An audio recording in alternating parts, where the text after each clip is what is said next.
वीरः हनूमान् वानरसेनायाः लङ्काप्रवेशः। रावणः सीतायाः वञ्चनार्थम् उपायं सूचयित्वा तां द्रष्टुम् अशोकवनं गतवान्। तत्र घोराणां राक्षसीनां मध्ये उपविश्य शिरः अवनमय्य अश्रूणि स्रावयन्ती रामम् एव ध्यायन्ती सीता दृष्टा तेन। सीतायाः नेत्रयोः पुरतः रामस्य एव मूर्तिः। शिरसि, हृदये, मनसि, बुद्धौ, वचने, नेत्रयोः पुरतः सर्वत्र रामः एव। रावणः अपूर्वां वार्तां श्रावयन् इव महता उत्साहेन सीताम् उद्दिश्य उक्तवान्। सर्वदा रामनाम जपति स्म खलु भवती। सः रामः इदानीं नाममात्रेण अस्ति। अद्य युद्धे तस्य संहारः जातः। इतः परं भवती मां परिणयति चेत् न कोऽपि विघ्नः। भवतीं पट्टमहिषीं करिष्यामि। रामः कथं मृतः इति ज्ञातव्यम् इति भवत्याः कुतूहलं स्यात् खलु। शृणोतु तावत्। रामः महत्या वानरसेनया सह समागत्य लङ्कासमीपे स्थितवान्। रामपक्षीयाः सर्वे श्रान्त्या निद्रावशङ्गताः आसन्।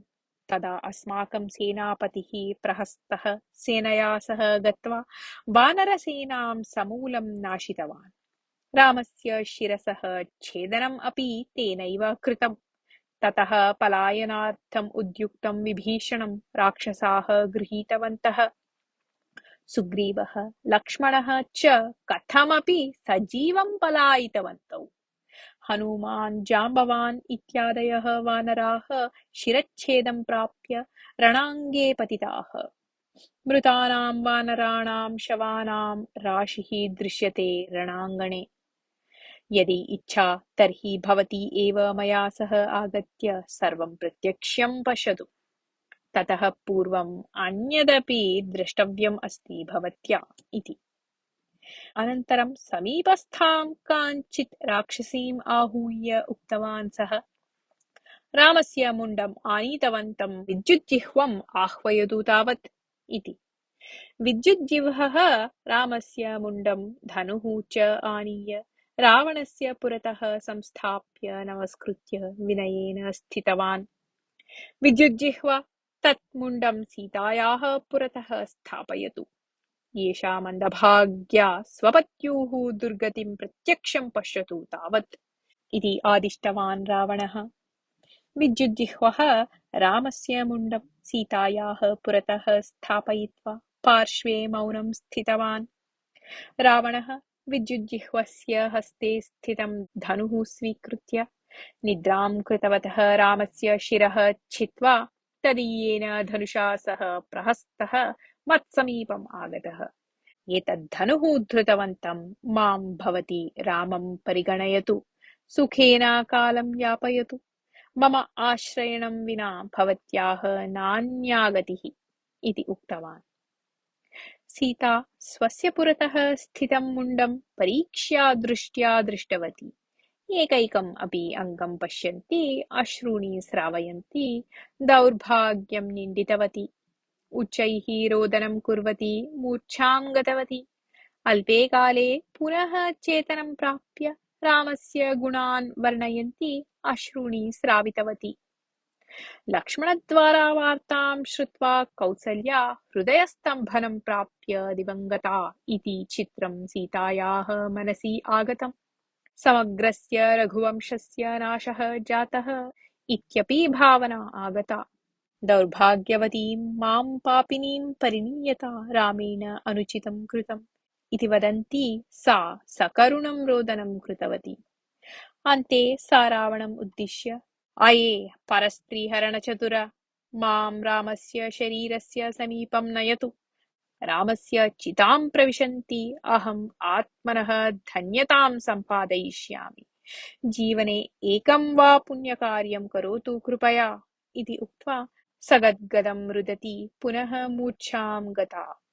सीतायाः वचनानि विलपनं च पश्यन् रावणः मौनं स्थितवान् आसीत्। तावता कश्चन राक्षसः आगत्य तं निवेदितवान् यत् मन्त्रिभिः समेतः प्रहस्तः आगतः अस्ति इति। रावणः मन्त्रिणां दर्शनार्थं ततः निर्गतवान्। यदा रावणः अशोकवनतः बहिः पदं स्थापितवान्, तदा सीतासमीपे स्थितां रामस्य मायाशरीरः अदृश्यतां गतम्। धनुः अपि अदृश्यम् अभवत्। अत्रान्तरे विभीषणस्य पत्नी सरमा सीतायाः समीपम् आगतवती। सा पत्यनुरूपा सद्गुणसम्पन्ना इत्यतः सीतायां नितरां स्निह्यति। सा सीतायाः पार्श्वे उपविश्य सान्त्वनवचनानि उक्तवती। प्रियसखी, रावणस्य भीतिम् अपि अविगणय्य निलीय स्थित्वा रावणेन यद्यत् उक्तं तत्सर्वं श्रुतवती अस्मि। भवत्याः वचनानि अपि श्रुतवती अस्मि। राममुण्डदर्शनं माया इति एतावता भवत्या अवगतम् एव खलु? शृणोतु, तत्र भेरीध्वनयः श्रूयन्ते। युद्धसन्नाहार्थं रावणः आज्ञां कृतवान् अस्ति, किन्तु युद्धे जयः धर्मपक्षीयस्य रामस्य एव भविष्यति। रामः रावणं संहृत्य अत्र आगत्य भवतीं शोकसागरात् उन्नेष्यति, सर्वं मङ्गलमयं भविष्यति इति। सरमायाः वचनानि श्रुतवत्याः सीतायाः दुःखस्य आवेगः किञ्चिदिव शान्तः। सरमा पुनरपि सीताम् उक्तवती, अहम् इदानीम् आकाशमार्गेण गत्वा भवत्याः क्षेमवार्तां रामं निवेद्य आगमिष्यामि। तेन रामस्य उत्साहः दशगुणितं प्रवर्धेत। गरुडस्य वेगम् अपि अतिरिच्य आकाशमार्गेण गन्तुं समर्था अहम् इति। भवती आकाशमार्गेण गच्छेत्, जलस्य अन्तः अपि गच्छेत्, अस्तु नाम। यदि मम साहाय्यं करणीयम् इति भवत्याः इच्छा, तर्हि इतः गत्वा रावणः किं कुर्वन् अस्ति इति ज्ञात्वा आगच्छतु। कुटिलमतितः रावणात् नितरां भीता अस्मि अहम्। रावणस्य अग्रिमयोजना ज्ञाता चेत् प्रत्युपार्याचन्तनार्थं मार्गं चिन्तयितुं शक्यः इति सरमाम् उक्तवती सीता। सरमा अञ्चलेन सीतायाः अश्रूणि मार्जयित्वा ततः निर्गत्य मन्त्रिभिः सह उपविश्य समालोचनं कुर्वतः रावणस्य समीपं गत्वा सर्वं ज्ञात्वा प्रत्यागतवती। भद्रे अलम्भयेन इतः गतस्य रावणस्य समीपं तदीया वृद्धा माता अविद्धः नाम मन्त्री च आगतवन्तौ। तौ बहुभिः प्रकारैः रावणं हितम् उपदिष्टवन्तौ। यदि हितवचनम् उपेक्ष्येत तर्हि मरणम् एव शरणं स्यात् इत्यपि उक्तवन्तौ तौ। किन्तु रावणः तयोः हितवचनं निराकृतवान्। यावत् जीवामि तावत् सीतां न परित्यजामि इति वदति सः। प्रहस्तप्रभृतयः मन्त्रिणः रावणस्य आशयं पुरस्कृतवन्तः सन्ति, अतः रावणः कस्यापि हितोपदेशं श्रोतुं न सिद्धः इति उक्तवती सरमा। अत्रान्तरे रावणसैन्येन कृतः भेरीनिनादः श्रुतः। समननन्तरम् एव वानरैः कृतः सिंहनादः अपि श्रुतः। रामलक्ष्मणौ युद्धार्थं लङ्काभिमुखं प्रस्थितवन्तौ इत्येतं भावं सूचयति स्म सः वानरकृतः सिंहनादः। सीतया अभिज्ञातुं शक्यः हनूमतः कण्ठध्वनिः मध्ये मध्ये श्रूयते स्म।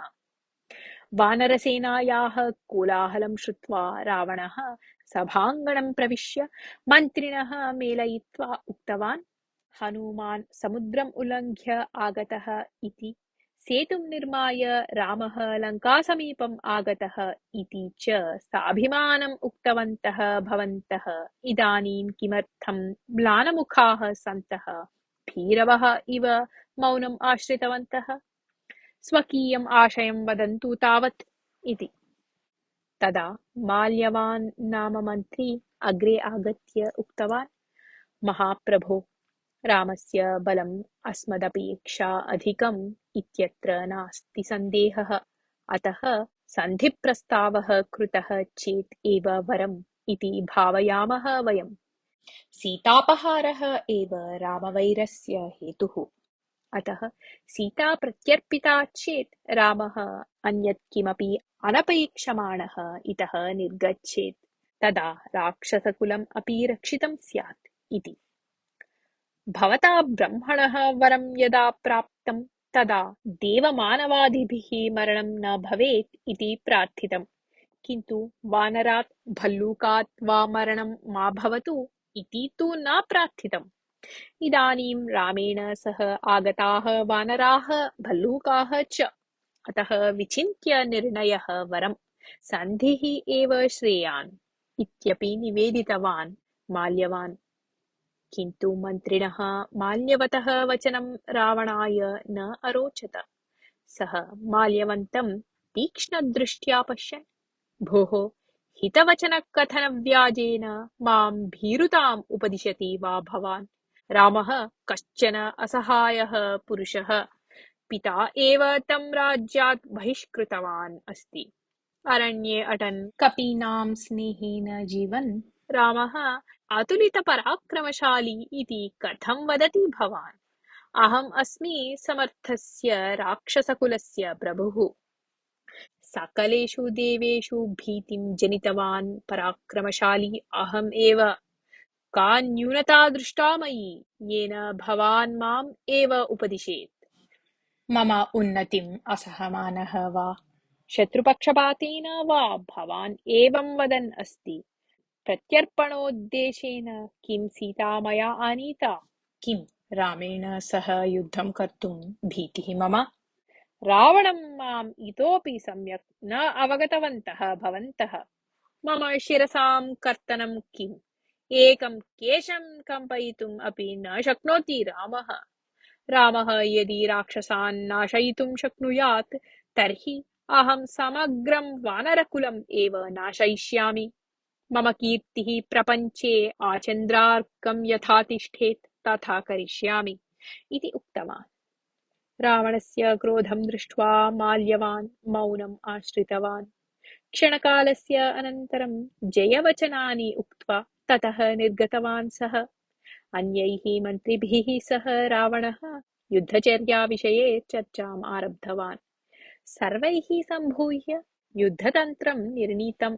लङ्कानगर्याः पश्चिमद्वारे इन्द्रजित्, उत्तरद्वारे शुकसारणौ, मध्यभागे विरूपाक्षः च राक्षससेनया सह तिष्ठेयुः इति। एतदनन्तरं सर्वेषु जयकारं कुर्वत्सु रावणः ततः अन्तःपुरं गतवान्। लङ्कानगरसमीपम् आगतः रामः लक्ष्मणादिभिः सह वार्तालापं कुर्वन् सुग्रीवम् उक्तवान्, लङ्कानगरी अस्माकं पुरतः अस्ति। देवैः अपि एषा जेतुम् अशक्या इति ख्यातिः श्रूयते। अतः इदानीं किं करणीयम्? अग्रिमपदं किं स्यात् अस्माकम् इति। तदा पार्श्वे स्थितः विभीषणः उक्तवान्, मम मन्त्रिणः पक्षिरूपेण गत्वा लङ्कानगर्याः युद्धसन्नाहं दृष्ट्वा प्रत्यागताः सन्ति। प्रहस्तः पूर्वद्वारे, महोदर महापार्श्वौ दक्षिणद्वारे, इन्द्रजित् पश्चिमद्वारे, विरूपाक्षः मध्यभागे, शुकसारणौ उत्तरद्वारे रक्षणकार्यनिरताः सन्ति इति। विभीषणस्य मन्त्रिणः अपि आत्मना दृष्टं समग्रं विस्तरेण निवेदितवन्तः। पराक्रमेण रावणसमाः 6,00,000 शत्रुपक्षे सन्ति इति निवेदितवान् विभीषणः। अनन्तरं कः वीरः कुत्र युद्धं कुर्यात् इति निर्णीय उक्तवान् रामः। पूर्वद्वारे प्रहस्तेन सह नलः, दक्षिणद्वारे महापार्श्वमहोदराभ्यां सह अङ्गदः, पश्चिमद्वारे इन्द्रजिता सह हनूमान्, उत्तरद्वारे रावणेन सह रामः च युद्धं कुर्यात् इति निर्णीतम्। रामेण सह लक्ष्मणः तिष्ठेत्, सुग्रीवः, जाम्बवान्, विभीषणः इत्यादयः मध्यभागे युद्धं कुर्युः। केनापि वानरेण मानवरूपं न धर्तव्यम्। सुग्रीवः अंगदः हनुमान् नीलः विभीषणः च यदा इच्छा तदा मानवरूपं धर्तुम् अर्हन्ति इत्यपि निर्णीतम्। समालोचनं समाप्य रामः लक्ष्मणेन सह सुवेलपर्वतम् आरोढुम् उद्युक्तः। विभीषणादयः अपि तम् अनुसृतवन्तः। रात्रिः पर्वतस्य उपरि एव यापनीया इति निर्णीतम्। सुवेलपर्वतस्य शिखरे स्थितं चेत् त्रिकूटपर्वतस्य उपरि स्थिता लङ्कानगरी स्फुटं दृश्यते स्म।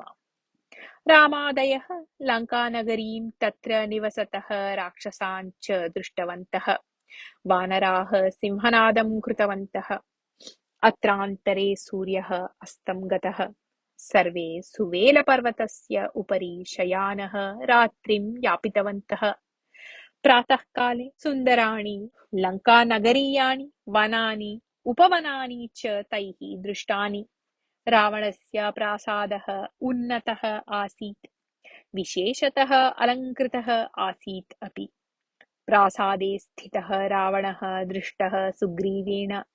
रावणः यथा शृणुयात् तथा उच्चध्वनिना उक्तवान् सुग्रीवः। अये रावण, रामस्य मित्रं सुग्रीवः अस्मि अहम्। वयम् उपस्थिताः स्मः।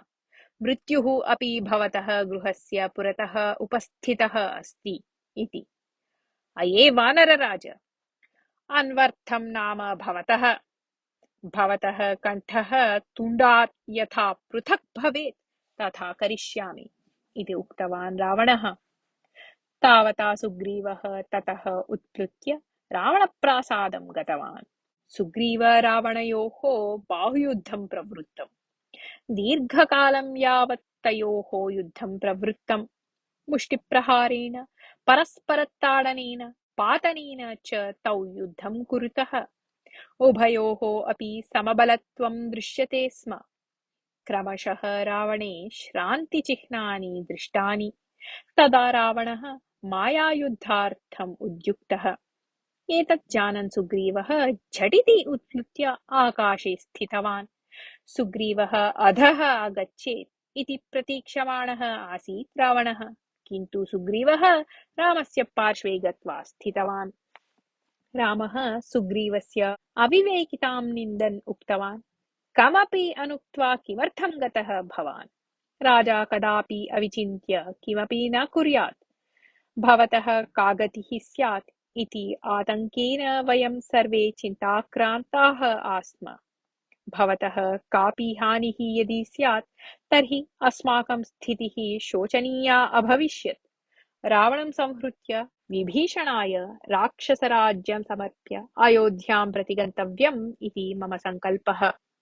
एतस्य कार्यस्य लोपः कोऽपि यथा न स्यात् तथा व्यवहारः भवेत् सर्वेषाम् इति। भवता यत् उच्यते तत्तु सत्यम् एव, किन्तु सीतापहारकस्य शत्रोः दर्शनानन्तरं भर्त्सनानन्तरं चापि कथम् अहं मौनं तिष्ठेयम् इति उक्तवान् सुग्रीवः। सर्वे पर्वतशिखरात् अधः आगतवन्तः। रामः युद्धार्थं प्रस्थितवान्। तम् अनुसरन्तः लक्ष्मणः, विभीषणः, सुग्रीवः, हनुमान्, जाम्बवान्, नलः, सुषेणः, नीलः इत्यादयः प्रमुखाः गतवन्तः। तेषां पृष्ठतः सागरसदृशी वानरसेना अपि प्रस्थिता। रामलक्ष्मणौ लङ्कानगरस्य उत्तरद्वारस्य समीपं गतवन्तौ। तत्र रावणः एव द्वाररक्षणकार्ये उद्युक्तः आसीत्। विविधैः मारकास्त्रैः दिव्यास्त्रैः च युक्ता राक्षससेना युद्धार्थं सिद्धा सती रावणस्य आज्ञां प्रतीक्षमाणा आसीत्, अनुवर्तते।